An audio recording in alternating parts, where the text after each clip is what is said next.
everyone, welcome back to my channel. This is Wendy from Chayatsuji Kimono. I'm currently standing in the space where I have my whole kimono closet. I've opened up my Obijime drawer because I wanted to talk to you about Obijime Storage basically today. How you store them and how I store them basically.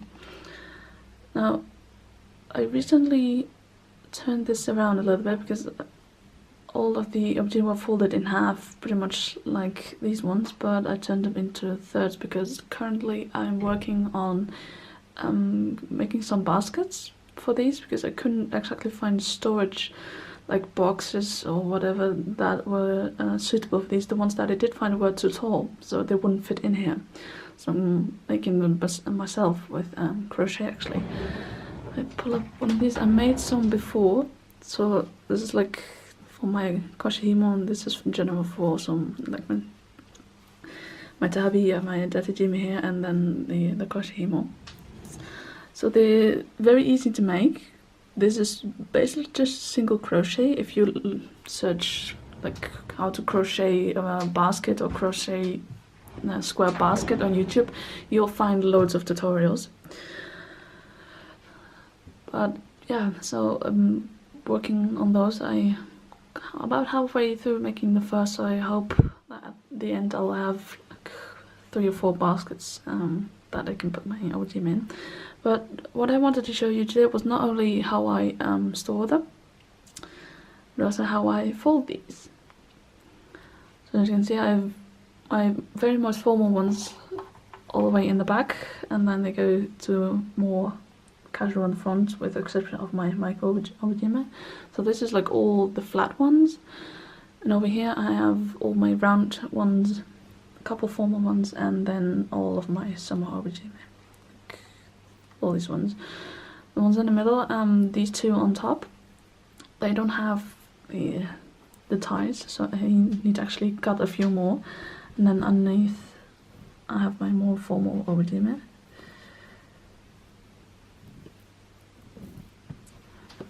Look for furusore, looks on those fancy ones. And then here, this is where I usually keep those ties in, the red ones and the purple. But as I said, I need to cut a few more. I think I uploaded a video about these, like an Obijime hack, I think it was. And it's basically just a piece of fabric that I cut into strips and then tied around the Obijime, so it's really easy and you can use any fabric for it. If it is a sturdy fabric that will be able to withstand any pulling or whatnot. So I will grab a few Obijime and then I'll show you how I fold them. Okay, so I just grabbed a few random Obijime that were in the drawer. Now, first off, when you're folding Obijime, you want to kind of decide how you want to fold them depending on the storage page that you have. Like the long one in here, this is just folded in half, and then again in half. This one is folded in half and then into thirds. So as you can see, this one is much more compact than this one, for example. When I had all the Obijime in the previous storage, like in one of my hemna's drawers, they were perfect to fit, like folded in 4s basically.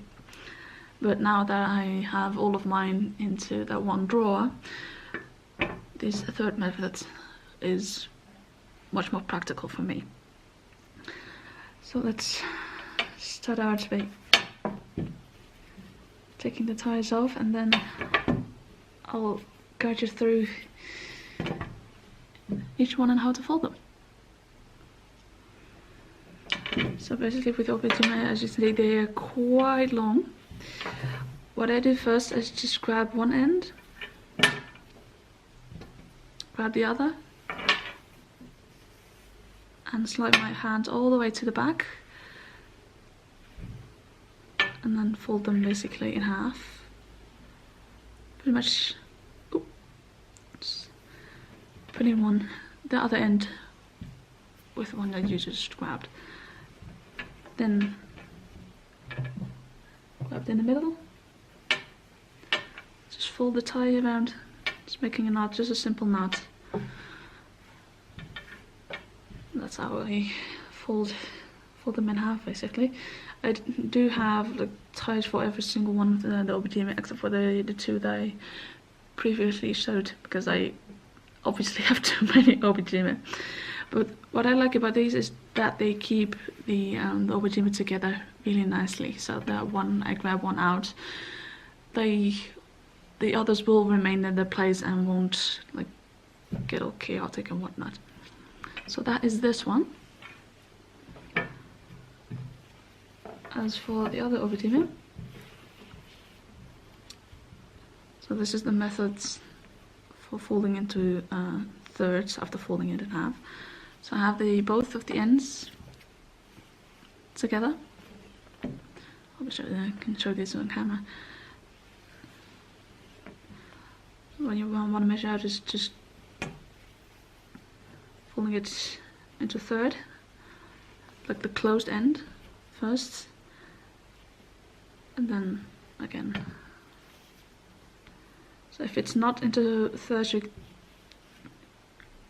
don't worry too much about it, and trying to figure out a little bit by pulling each of the sides. The folding flat Obijime like this, it's certainly doable. However, you might make sure that all the layers, that they're on top of each other, so they're not all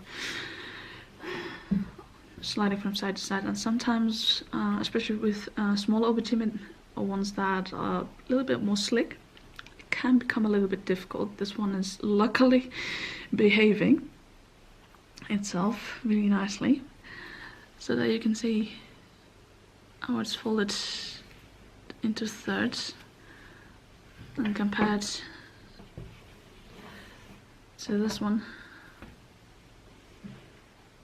So we have, like, for me at least, what I can see now, it's at least 10 centimeters in difference compared to the longer one.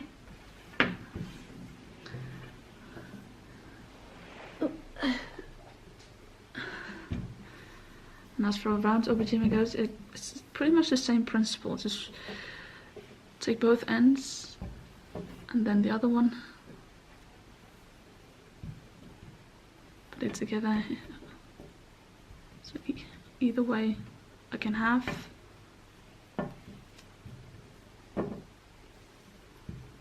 or in third. Now with round Obijime, I find they are not as neat looking when it comes to folding them, especially if you tie like a piece of fabric around. It's a little bit more bulky compared to the flat one, because the layers obviously don't stack on top of each other as nicely as they would with flat Obijime. However, they do keep really nice in shape and whatnot. Also, yes, I'm wearing a onesie. It's currently 0 degrees outside and it's about to get snowy, so I really want to stay warm. But other than that, this is pretty much how I store my Obijime and how I tie them. And if I can recommend something, it's absolutely tying the Obijime off with these fabric ties, because it saved my life digging through 70 by now Obijime, well, 60 or 70, without them all getting tangled and a mess and whatnot. So I thank you very much for watching. If you have any questions, leave me a comment down in the comment section below, and I hope to see you next time. Bye everyone.